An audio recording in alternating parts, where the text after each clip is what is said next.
So we're kind of making our way down to the hole in the fence, and Mike has a concern he wants to bring up here. Mike, what do you got? Yeah, so if you look at this right here, there's literally a 5 to 6 foot drop. And it just concerns me that, you know, being in a city place, city area, Yeah. county area, why don't we have a fence here? Yeah. Fences are inexpensive, and this is a huge safety hazard that, you know, anyone could get injured on. Even a vehicle could drive off of it. Yeah, in fact, it's a real narrow road here. I'm surprised. Right. Oh. And I've had to pull over plenty of times over to the edge here so another vehicle could pass. And I mean, if I can't see that well, and I get one tire off there, you know, the odds of that car rolling all the way is pretty good. Well, I mean, there must be big cemeteries. If they're still burying people here once in a while, there's going to be a big funeral here. Oh yeah. But where do all the cars go? There's no parking lot. So, I mean, literally, this whole one-lane little driveway is plugged up. And there's residents at one end of the cemetery that kind of share this road in a sense. Yeah.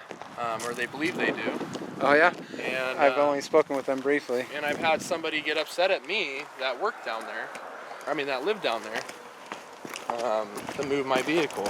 And so I did, because I didn't want to be disrespectful, but maybe there should be some fence put up or some more parking or something.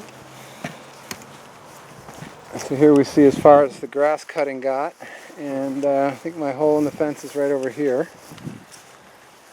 I did knock on a few doors here at what I thought were these apartments right here on the right, and asked if people were coming through, and they didn't think there were. I got two families. They're kind of low-end apartments, but real, you know, nice family-oriented places, and they were not aware of anything. Right. So, yeah, there's another ledge, another terrace that's kind of falling down. Yeah, hiding in the weeds. Another hazard. So they're going to come out here. What are they going to cut this with? What's that? Are they going to cut this with a regular mower? Probably. This is just the grass seeds popping up. So this is actually, it looks really thick. But when you mow it, it's really not that much. I was just wondering if it's a weed whipper job versus... They'll come through with the weed eater and the mowers. All right, so we're basically going to the hole in the new fence, and looks like maybe somebody took my sign down this time. So there is the hole in the new fence, and I had placed a sign over on that fence, right, that wooden fence on the other side, saying similar to what the same type of language the other one had, and it's nowhere to be found. So that's what we got. And then there's a high school kid. There's a high school near here. There's actually a high school and a middle school right down through there. And so maybe somebody's cutting through here on the way home from school, or maybe they're coming in late at night after the gates are locked and doing drugs. We don't know. So Mike, is there any chance that the writing is on the other side of this? Yeah, I was trying to think of that. You see all this? Yeah. It's all pyrite. Yeah. That's what all these rust spots are. So pyrite is just a low, is that a flaw in the stone or what? If you were to polish this down, it would be beautiful. Yeah. It'd be really, really pretty if this was polished. But this is a softer area in the stone. Yeah. And there's some iron pieces in it, but there could definitely be writing on the other side. Yeah, it doesn't look like it started out its life there. No, but I mean, you get two guys down here to lift it up. Yeah, it's not. I tried to get my fingers under it. Believe me, it's not. Yeah. And Mike, the house I was just referring to is right there. Right. Yeah, I can tell. It's got that vibe. Yeah, and you know, I lived in houses like that all the way through college, so I know exactly what the vibe is. It doesn't mean anything, you know. No. This kid's being weird, though. I mean, why would they cut it right there? Because I think there's a trail that starts right up there on B Street, right near really? Canal and B. That's the intersection of Canal and B. And that comes through here, huh? Somehow, I mean, I've always had the dogs with me, and so I didn't want to go running through there with just them. Right. But I did go through it and go down 20 feet and confirm that, you know, that's what it was.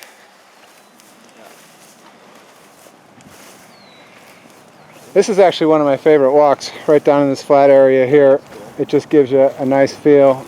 And look what we have over here. That looks like possibly one of yours.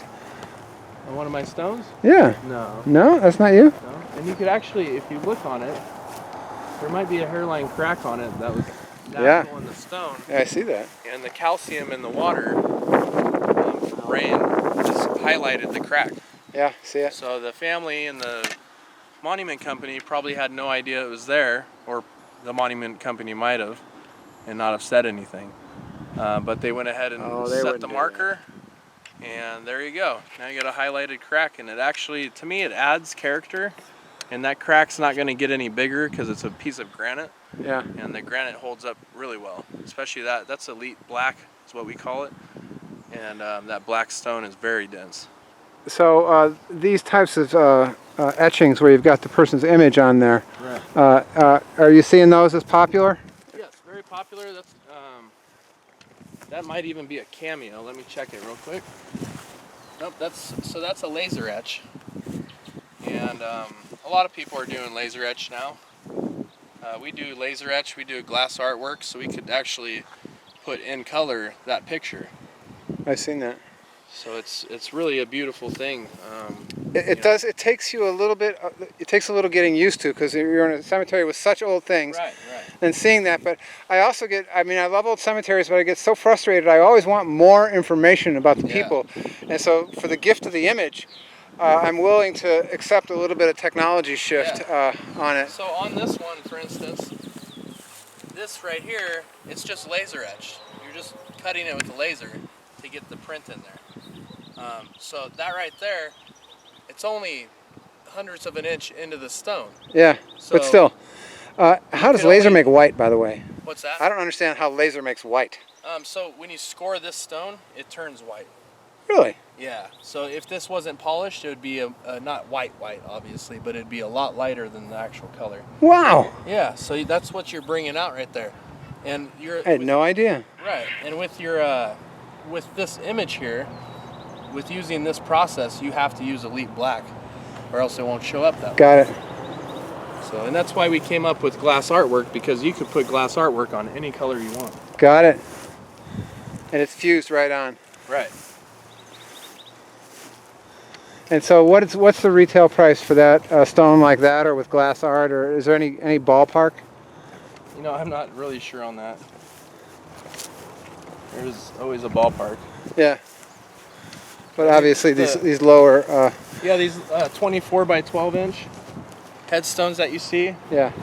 Almost this whole row has them. Yeah. You know, those could run anywhere from a couple hundred to 800, depending on your color and what you're getting put on it. Hey, why don't you give us a quick review of the first 3 or 4 rows here? We can look right down. We got a good sight line here. So yeah, if you look down here, everything's pretty good, but down towards the end where the stones are, there's dipping, there's copings that are breaking, there's headstones that have shifted.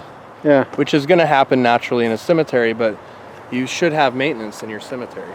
Right. Especially if it's being used. Okay, so row 2, what do we got? So in row 2, again, there's a new marker, the 3rd or 4th one up, that wasn't set all the way back to the curb. If you look down the row, they actually were pouring them up against the curb, which makes it look a lot cleaner. And then there's one in the curb. What's that about? There's one in the curb, so that's probably who, either they cut that out or it was poured in place, so that maybe that family member had a... So he was there before the curb. Yep, probably. Now here we've got some carpenters on the curb. All right, and of course the carpenters there's 2 different huge carpenter clans in El Dorado County, so we see a lot of carpenters in the pioneer cemeteries. Right. Again, it just looks sort of haphazard. Yes. But you know, it's probably not going to be at the top of the list, you know? No.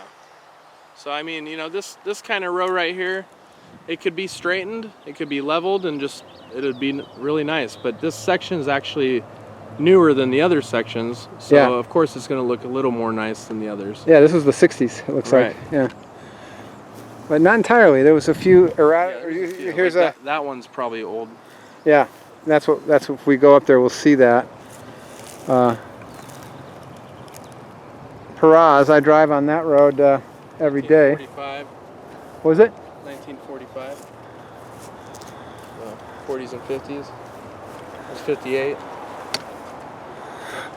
All right.